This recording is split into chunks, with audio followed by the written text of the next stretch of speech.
So this website's acting a little bit funny today, but I want to show you what the wildfires looked like in September. So if you go back, I'm going to take it off of 7-day animation because it's not working very well right now. If you go to the 8th, there were some fires on the West Coast. The 9th had increased a bit.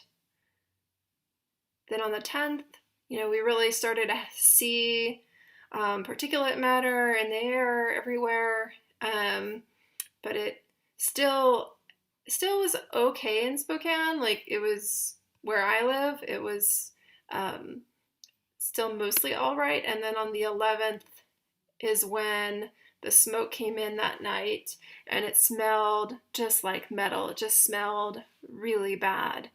And that's the last time we went outside for a week. And then on the 12th, the smoke had increased to the point, had spread so far that had gone throughout the whole state. You can increase the speed a little bit here. And you can see that at some point on the day of the 12th, every single place in Washington state had poor air quality.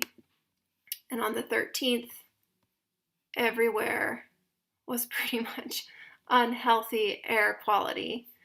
And then on the 14th, some places started to clear up, but it was still pretty bad, actually, just good compared to really bad. And in Spokane, it was still quite hazardous where we live. And at this point, it was 10 hours in any direction to drive to get out of the smoke, and we didn't want to drive west because there were fires that way, and we didn't want to get trapped, and also the visibility was very poor at that point. We had friends driving back from Yakima that said it was a horrible, horrible drive. And also, when you're driving in the car, you are basically, even when you're recirculating the air, you can really smell the smoke when it's that bad.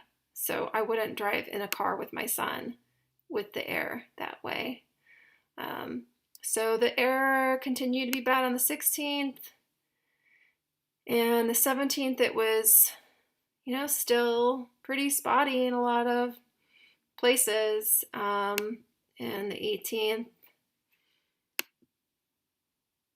And the 19th is the first day we got to go back outside again and have clean air. And we